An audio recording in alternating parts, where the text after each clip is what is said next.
Welcome to Never Mind the Ballot Selection Countdown. I'm Ryan Sadie. And after the first full week of campaigning draws to a close, we'll look back at the highs and lows. Joining me to run through it all are my colleagues from The Sun, political correspondent Noah Hoffman and our chief political correspondent Jack ELSOM. But first, another Tory defection overnight. Now, Mark Logan has moved to Labour. What's all that about, Jack?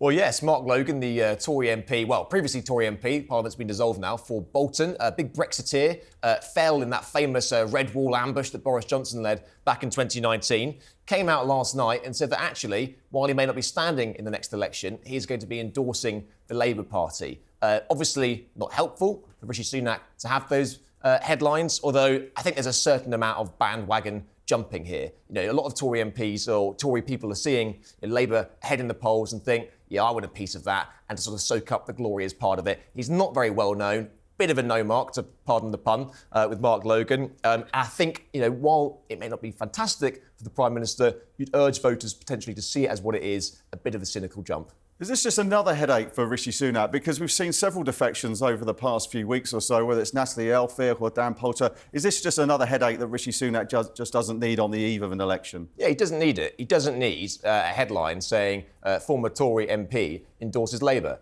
It's not good for anyone. What's interesting, though, is that Labour haven't really been making a big song and dance about it either. It hasn't dominated front pages today. It hasn't really dominated the discourse going into the weekend.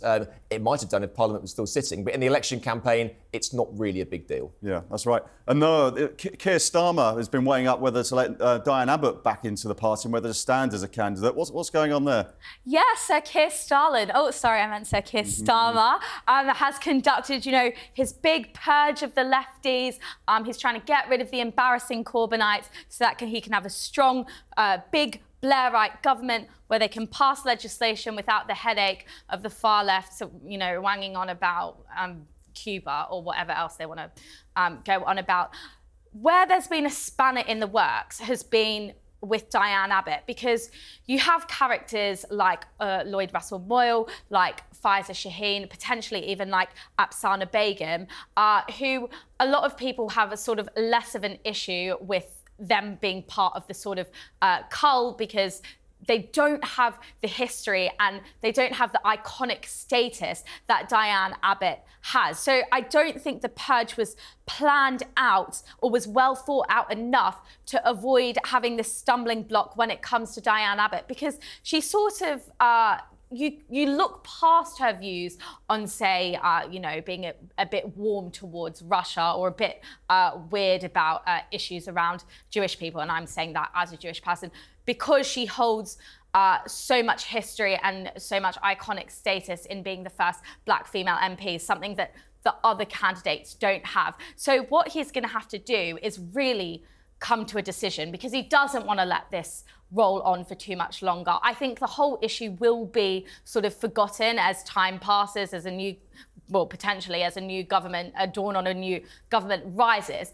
But for now, it's distracting from other elements of his campaign that he would want to be more in the focus. So I think they want to sweep this under the rug and get it sorted. Is it better for Keir Starmer to have that argument now and have that purge now, rather than be dogged throughout the next Parliament of always having this side of the party sort of a thorn in his side? I think they've made the right strategic decision to do the purge now. Do it in the early days of the election, as they have to, with candidate nominations closing next week, and then save yourself the big headache and big embarrassments further down the line. Yeah. And Jack, what do you think about Keir Starmer? Do you think he's got a grip of his party, or do you think one side of the party is just sort of running away with it and just creating all the attention and creating a bit of turmoil for Keir Starmer? Well, I actually think he'll be kicking himself this week, because one thing we've learned about Keir Starmer since he became Labour leader back in 2020 is that he's been pretty ruthless in getting rid of people who could be a thorn in his side. He is still haunted by the Jeremy Corbyn era of anti-Semitism, and anybody who steps out of line, he's been very quick in kicking them out of the party. Now, I don't think he would be terribly pleased with how this has panned out. We're so close to an election now. The Diane Abbott racism row was 13 months ago. He could have swept this all under the carpet a long, long time ago and have it done and dusted. The fact that it's now happening on the eve of a general election, which Labour have been waiting for 14 years, is not very helpful. And do you think by the middle of the next week, when we've had this decision, do you think he'll look weaker or stronger? Yeah, only time can tell with that one. As we wrote in today's Sun newspaper, he is seriously weighing up his options now. What does he do? Does he try and project strength and face down the left? Or does he actually maybe give them an olive branch to get everyone on side and display unity going into that election? Time will tell. Yeah, and Sir Keir Starmer, he's been up, going up and down the country. You've been on the bus. How's it seen? Is the inner circle, the strategists on that Labour bus, are they happy with the way things are going on Diane Abbott? Not with Diane Abbott, and actually Keir Starmer sometimes did actually seem quite irritated when answering questions about it. I've travelled hundreds of miles with him over the past few days, and what Keir Starmer wants to talk about and what he's forced to talk about are not always the same thing. And they would like to be talking about other things, but there is still optimism in that camp. Fantastic. Let's look back at how the Tories have fared this week. Noah, you've been with Rishi Sunak on his travels. Tell us how it's been. Yeah, so I have spent the last week chasing the PM from Dover to Stoke-on-Trent, everywhere in between. Haven't got super far north yet, but I'm sure there's more of that to come. It's been interesting. He started off the election campaign pretty poorly. We had the gaffe where he was standing in the Titanic quarter and he was asked whether he's a captain of a sinking ship. He was pictured on an aeroplane with the exit sign right above him. So it was a terrible start. But as the week progressed, he did ease into it. And you could see as a journalist in the room that he was getting more and more comfortable, a bit more upbeat even. So quite often when you're right in front of the PM, you can notice he can be a bit tetchy. He can get a bit irritable. As Jack was saying, Keir Starmer got a bit about Diane Abbott. But this week overall, as I've seen him, he has maintained an image of being, up for the challenge, up for the fight, ready to sort of land some punches, come at Keir Starmer. He's been answering questions. Sometimes it's been a bit of a hard labour to get him in front of the Sun and say, Sun readers need you to answer this specific question, such as on Nigel Farage and doing a deal with reform. But overall, I would say this week we have seen an improvement, particularly on last week. Now, we've got a clip of Nigel Farage, who's on Never Mind the Ballots earlier in the week, and talking about a deal, or possibly doing a deal with Rishi Sunak. I got rid of Mrs May with the Brexit Party. I stood aside for Boris to help a massive majority. What are they going to do back for me? What would you like? What are they going to do back for me? Peerage? No. I've turned all that rubbish down in the past. Don't worry. What about Sir Nigel Farage? No. I'm not asking for anything other than I've done them some huge favours over the years as a party. Give me something back. We might have a conversation. So what's going on there? Is Nigel Farage the biggest flirt in political history, or what's he looking for? What's he looking for long term? I mean, it is amazing that this man is just saying, come on, let's do a deal, let's do this, let's do that, when what's at stake is democracy and millions of people. And I think some people will watch that clip and think, this is ridiculous. There's more at stake than somebody's ego. However, he was, offering this sort of so-called olive branch to Rishi Sunak, saying, give me something, and in return, potentially I'll stand down reform candidates who are a big thorn in your side, who are sucking votes away from the Tories and sort of paving the way for Labour to rise up. But I chased Rishi Sunak around a tank factory in Devon to get an answer to this question, and that answer was very clear. It was no, goodbye, no deal. This is a two-horse race and you're irrelevant. So, and also very interesting was Rishi Sunak saying that he's going to stay in the country come what may after the election. He's going absolutely nowhere. Yeah, so there are some very big questions swirling about whether he's going to jet off to his one true love, the land of California, if he doesn't win. Because, this man is so rich. He is richer than the royal family. He is got so much money. What does he want to do in the House of Commons dealing with complaints about garbage bins and potholes? That was a question on everyone's mind. Why aren't you going to run off to California, sunbathe in a mansion with Disneyland next door? But he was very clear when journalists put the question to him, I'm not going anywhere. And he didn't. And he was also very clear he's not going anywhere for the entire parliamentary term. So he's not going to wait, give it a 1-year cooling period and then run off. He's going to stay, so he says. One big policy announcement from the Conservatives this week was the retirement tax. There seems to be a little bit of difference between Labour and the Tories. What's happening there? Yeah, so one of the big sort of flagship pledges early on for the Conservatives is to raise the threshold before old age pensioners, OAPs, will start paying taxes. So it is a big red meat offer to older generations. This has triggered quite a bit of backlash from some of the younger generations, given that the Tories in 5 years couldn't even get through very basic rental reforms. I know this is a little bit of a hobby horse of mine talking about housing. So Tories aren't coming up with any kind of policy for the under 40s or anything like that? No, they're not. They're really appealing. And it's working because the older generations are liking this policy, and polling shows us that. But you have seen a bit of backlash from younger generations. And I was actually at a campaign event where Rishi Sunak was asked by a member of the audience, you know, you've delivered these big policy ideas that are very appealing to older people, but I'm married, I'm a homeowner, I'm in my 40s, not quite middle age. What are you offering for me? And I thought that was a very pertinent question. And Jack, the TV debates next week. Tuesday, it's going to be a big moment. What's Rishi got to do, first of all? He's got to explain to voters that the moving to Keir Starmer would be the bad decision, and that stick with the better the devil you know, essentially. You know, you remember back in the last conference, Conservative Party conference, he was presenting himself as the change candidate. That's no longer possible. And the whole election is now stick with the plan with the Tories, and the economy is slightly improving, and you might get Rwanda flights off the ground to stop the boats. Or with Labour, you're sick to the back teeth of 14 years of decline, and it's time for change. And that's going to be the crunch point of the debates. Both of them have actually come on a bit in their styles. I remember when Rishi Sunak and Keir Starmer first started out, they weren't that good at public speaking. Both of them have come on a bit now. Rishi Sunak obviously has a bit more debating experience because he stepped in for Boris Johnson back in 2019 and actually got a pretty good reception as Chief Secretary to the Treasury at the time. So he might have the upper hand during the debates, but you know, it's all to play for. And it's been a sticky week for Keir Starmer on the campaign trail. Jack, you were aboard the Labour campaign bus. Let's take a look at some of your video diaries. But I'm here on a very rainy day in the East Midlands at the Rolls-Royce factory, where the Shadow Chancellor, Rachel Reeves, has just given her first big election speech of the campaign. So that's what we had today in the East Midlands, and now we're on the road to see Keir Starmer.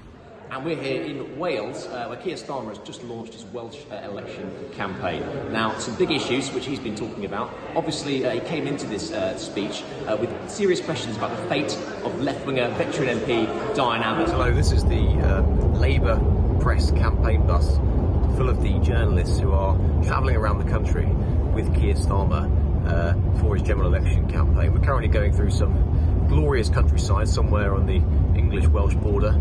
We've just come from Keir Starmer's Welsh election campaign launch. It's quite a quiet bus at the moment because everyone is tapping away, working very hard, although we do have some banter on the bus occasionally. There we go.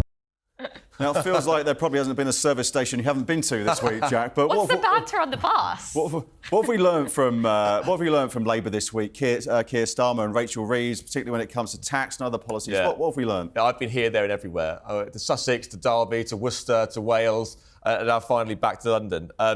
Listen, I think it's been a very high-energy campaign. Keir Starmer is desperate to dispel those Tory attacks that he is a sleepy 61-year-old man compared to the Duracell bunny that is Rishi Sunak. Every time we speak to him, he comes up to us afterwards and goes, "Hi guys, how's the bus? They're looking after you." Really keen to sort of do that. And also, as me and Noah write in a piece coming out later today, he's really interested in mingling now. His aides block out a certain amount of time after each speech to go around, take selfies with people. They want him to basically feel like, a political rock star, really. But on policy, we haven't really got very much from him. He's really sticking to his scripts, laser focus. He is just repeating the same lines. If he's asked a question by a member of the public, he'll trot out the same lines which he would give in a speech. It's well rehearsed. It's very slick. It depends whether he can hold that for the entire 6 weeks, because it's going to be a long, long campaign. You mentioned tax. They came into this saying, we don't think we're going to have to raise any taxes beyond what we already set out. So VAT on private schools, private equity loopholes, oil and gas giant windfall tax. They've had to actually shift their position on that because the questions just keep coming. Are you going to unfreeze the thresholds at which you pay tax, like the Tories, like the Tories are going to? And they've had to say, after repeated questioning from journalists, we will keep those freezes. Now, that is a massive issue because that would mean that millions more people under a Labour government could be dragged into paying higher rates of tax, as they are currently being under the Tories. So people who think you might get a bit of a tax break under Labour can think again. So they've been trying to stick to a script, but on one hand you had this business letter, and it didn't seem like it was all as made out. There were sort of also rans, a few has-beens on that letter. What happened there? Yeah, Labour and Rachel Reeves went into a big business speech with what they thought was a golden ticket, and that was a letter with 120 CEOs, we were led to believe, of top UK companies endorsing their plan for business. Obviously, Rachel Reeves, as you know, desperate to claw back Labour's reputation with the city after it being trashed under Jeremy Corbyn. But on closer scrutiny, it actually transpired some of these people, were old crusties. They were sort of also rans. They weren't people who are actually proper business people. There was apparently one professor from Uzbekistan on that list. And so there was a bit of scrutiny about that, and we all had a bit of a chuckle over it. It seems like Sir Keir Starmer has got plenty of energy, but the Tories have been very keen to sort of point the finger and say he may not be up for the fight. Has he got the stamina? I actually haven't been up close and personal with him for the past 4 days. I actually think those attacks were probably a little bit unfair. He does seem to be really sort of, he's travelling the length and breadth of the country. He seems up for the fight. He looks good. He looks fighting fit. I think he would probably refute that, and I think that's probably quite. And right. with the whole Diane Abbott affair, it's been every single step of the way when you've been travelling with him. It hasn't really left sort of the front pages and the headlines. Does it feel like the cracks are starting to show a little bit with Labour? Yeah, I think so. And we write in the piece later on today that he's travelled many miles, but the road to Downing Street is long and it is bumpy, and it's not going to go according to plan. And Labour have been preparing for this moment for 4 years now. They would have it all mapped out. As Mike Tyson said, he's fighting this weekend, I think. Everyone's got a plan, so they get punched in the mouth. And Diane Abbott appears to be that punch in the mouth at the moment, and it's just not going away. Yeah. And also, he had some. I know you're a style icon yourself, Jack, but he's had some sort of fashion instances this week, and he's been wearing all sorts of things. He's been rocking out in a, I think, £500 hoodie, as revealed by the Sun's Harry Cole. Yes, and also, a lot of people like to point the finger at Rishi Sunak. Noah said before, he is obviously incredibly rich. He goes around wearing riding expensive Pelotons and wearing, expensive flip-flops, whatever they are, loafers. Keir Starmer, obviously, quite wealthy as well, not on the same scale. A £500 hoodie. Is it going to shift the dial in an election campaign? No. Probably not. Does it maybe neuter his ability to go after Rishi Sunak's wealth, as they have been doing, travelling around in a helicopter, richer than the king? Yeah, it probably does. So he's got the common touch, but do you think the public are going to be convinced by his common touch if he's walking around with £500 jackets? Well, as we've come to learn in Keir Starmer's leadership, there is not a moment in which he will not tell you about his Pebble Dash semi, which he lived in Oxted in Surrey. Did his dad have a job? His dad was a toolmaker. No. He's very keen to talk about that, as is Rishi Sunak, actually, with his NHS background, Keir Starmer's NHS background. They're very keen to talk about their background. There was some interesting polling on the fact that, we laugh in Westminster about his dad being a toolmaker and the amount of times he mentions it. There's only 11% of the public who realise what his dad did. So actually, this is why the reason he's got to say it, and while we keep hearing the same old messages. We may be sick of it, but so many people are just hearing it for the very first time. Yeah, well, clearly it's not cutting through then. Exactly. It's having to keep saying it. That's why we'll again. continue to hear it for weeks and weeks on end. People aren't political obsessives like us. A lot of people tune into politics. They have lives. Exactly, they have real lives. They go out and watch football. But you're right, people don't always follow every cough and spit of Westminster as we do. And a lot of people just tune into politics during an election campaign. And that's why, as you said, we're going to hear the same messages on repeat for the next 6 weeks. Time for our moments of the day now. Now let's have a look at this. Ed Davey riding down a water slide in a rubber ring. What is Ed Davey up to this election campaign? What an absolute plonker. I mean, clearly he is, getting decent amounts of coverage from doing all of these stunts. But, he's a leader of our fourth largest party. He could be in government if Keir Starmer needs him for a coalition. And it seems that he can only get a story about kids' mental health by getting up in a rash vest and swimming trunks and going down in a donut and getting all wet. If I see one more picture of Ed Davey, a moist Ed Davey... Can you not say moist Ed Davey, please? It's too early in the morning. It's not even 9 a.m. And we've also got some pictures of David Cameron, who's flying economy now. He had to fly back for the election campaign from a visit to Albania. And now he's flying back from Rome, Noah. What's happening here? Yeah, so David Cameron has jetted off on his hollybobs, much like Minister Steve Baker, who's having a blast in Greece at the moment, posting loads of pics, on the beach with sangria in hand.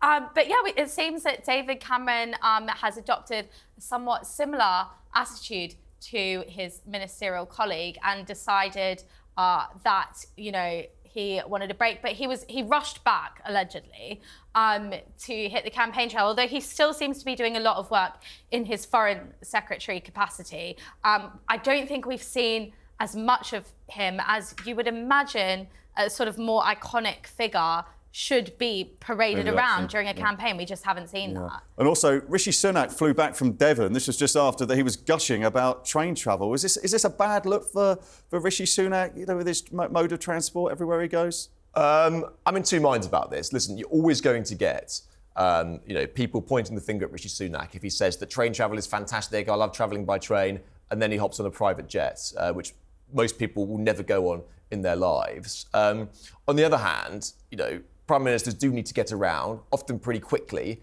and whether or not we should constantly haul them over the coals for choosing a speedy mode of transport, I don't know. Then again, while he obviously technically is still Prime Minister at the moment, he is electioneering. It's not the constant business of government. It is a campaign. And optics at this point in time are so much more important than, say, if he's going off to a G7 meeting overseas, where it is more understanding, you need to get there straight away. You can take different modes of transport, like a private jet. But from Devon, in a cost of living crisis, when all eyes are on politics in a way that they usually aren't throughout the year, I think that was a bit of a slip-up optics-wise. Yeah, let's see how he gets around over the next few days or so. Before we go, let's check in with Harry from the Conservative campaign bus. What's happening today, Harry? Morning, gang. Morning. Morning. Well, we are on the way. We are on the way to the northwest, going campaign with the Prime Minister. So I'm joining him today, which is why you guys were doing the show. How's it been? It's been good. Strange not seeing you in the hot seat. There's been a sun purge, Harry. In Keir Starmer style. There's been a hostile takeover. And who are you talking to today, Harry? And what are you going to see? We will be interviewing the Prime Minister later. We will have that on video as well, so we can obviously get the reaction to the massive overnight news, Donald Trump's conviction. Fairly astonishing developments there. Yeah. Lots of electioneering, and I imagine maybe even a little chat about the football, because I'm a little bit concerned about this election and how much coverage we're going to get in the paper in about 2 weeks' time when the football kicks off, because the rest of the country, I think, while we're talking about politics, it's going to be talking about anything but. Yeah. Harry, is there any concern on that Tory bus that you're on that the Tories are so far behind in the polls, even though the individual policies are actually polling quite well? Well, these things take time. Obviously, it's week one, at the end of the last week of the campaign. There is some evidence in some polls that things are beginning to twitch, if not tighten, but definitely twitch. Some of those big policy announcements, especially national service stuff, especially the pensioner stuff, to be honest. They love free stuff. Seems to be having older voters coming back to Tories in a way that, the policy is totally designed to do. There's another one of those out today, big attack on yobos. Big attack on antisocial behaviour. I mean, they're playing all the Tory mood music. Yeah. Whether it makes it sing, we'll wait and find out. Thanks, Harry, and thank you, Noah. And Jack, this was Never Mind the Ballots Election Countdown. Remember to subscribe to us on youtube.com/Sun Election to watch more.